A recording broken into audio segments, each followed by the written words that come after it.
বুঝেন, আগে আপনি আল্লাহ সুবহানাহু ওয়া তাআলার কথাটা বোঝেন। এই যে কোনো কিছু যখন আপনার দলিল চাওয়া হয়, সমাজে যে আমলগুলো করা হয়, আপনি বলে দিচ্ছেন যে বাপ দাদা পূর্বপুরুষদের করে আসছি, এত মানুষ করে এসছে, তবে কি তারা ভুল?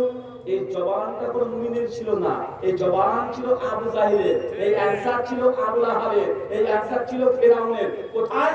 কোরআন মাজিদ খুলে দেখেন, সূরা বাকারা সূরা নম্বর 2 আয়াত নম্বর 170, সূরা মাইদা সূরা নম্বর 5 আয়াত নম্বর 4, সূরা আম্বিয়া সূরা নম্বর 21 আয়াত নম্বর 51 থেকে 57, সূরা যুখরুফ 23-24 নম্বর আয়াত। বিভিন্ন জায়গায়, কোরআনের 6 জায়গায় ভিন্ন ভিন্ন কিরাতে এই আয়াত এসেছে। সূরা মাইদার 104 নম্বর আয়াত থেকে বলছি, আল্লাহ বলছেন ওয়া ইযা কিলা লাহু তাআলা মানজালাল্লাহ ওয়া ইলা রাসূল ক্বালু হাসবুনা মা আযাদনা আলাইহি আবানা। বাংলা মানে করলে হবে, মনে হবে যে দিনাজপুরের ময়দানে একটা আজকেও দিন হয়েছে, এরকম মানুষ আজকেও দেখতে পাবেন। আল্লাহ বলছেন নবী ওয়া ইযা কিলা লাহু তাআলা, আপনি যদি মানুষকে বলেন আসেন, এইদিকে আসেন, কোন দিকে?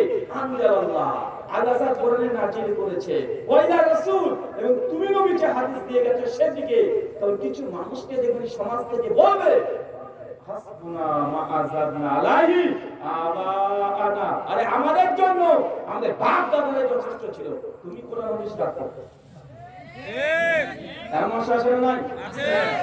চাচা আমি কষ্ট দিতে চাই না আপনাকে, এটা আল্লাহর কোরআনের কথা। ১৫০০ বছর আগে আরবি ভাষায় বলেছিলেন আল্লাহ। নবী আলাইহিস সালাম সাহাবীদেরকে এইভাবে বুঝিয়েছিলেন। আবু তালেব নবীর চাচা, আবু তালেবের মতে ইসলামের জন্য প্রথম জীবনে এত কষ্ট পরিশ্রম অর্থ কেউ নবীর পাশে কেউ দাঁড়ানোর মতো কেউ ছিল না। সেই সময় আবু তালেব যখন মৃত্যুর শয্যায় শায়িত আছে, সহিহ বুখারী কিতাবুল জানাইজ হাদিস নাম্বার 1360, আল্লাহর নবী তখন চলে এসেছেন চাচার কাছে। চাচা জাহান্নামে যাবে, নবী এদের সহ্য করতে পারছেন না যে চাচা নবীর জন্য পাহাড়ের মতো সামনে দাঁড়িয়ে আছে, বারবার কতবার আবু জাহেল আবু লাহাব এসেছে আর নবীর ব্যাপারে উল্টোপাল্টা কথা বলেছে। আবু তালেব বলেছে খবরদার, আমি যতদিন বেঁচে আছি আমার ভাতিজার উপরে কেউ আঙুল তুলে কথা বলবে না, ব্যাপারটা আমি দেখছি। নবীর সামনে আবু জাহেল আবু লাহাবকে ভিড়তে দেয়নি। তার নাম কি? আবু তালেব।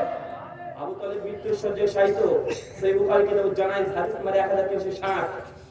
সঙ্গে সে আল্লাহর রাসূল ঘরের মধ্যে প্রবেশ করেছে, বলেছে চাচা তুমি একবার কালিমা লা ইলাহা ইল্লাল্লাহ এটা পাঠ করো, একবার পাঠ করো, বাকি জান্নাতে কিভাবে নিয়ে যেতে হয় এটা আমি দেখছি।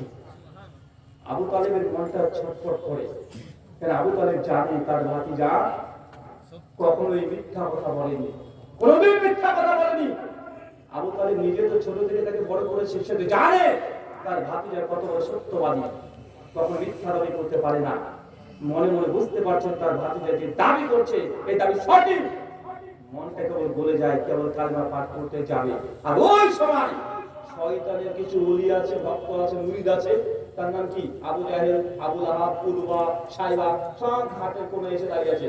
এবার আবু তালেব তুমি কি বাপ দাদার ধর্ম ত্যাগ করে মোহাম্মদ ছাগল চড়ে তার ধর্ম গ্রহণ করবে? দেখেন বদমাশরা কি বলছে, বলছে কাবাতে যে 60টা মূর্তি আছে, আমরা লাত মান্নাত উযযা হুবল তাদের কাছে যাই, ভালো মন্দ তাদের কাছে বিচার করি, তারাই তো আমাদের সব কিছু দেয়।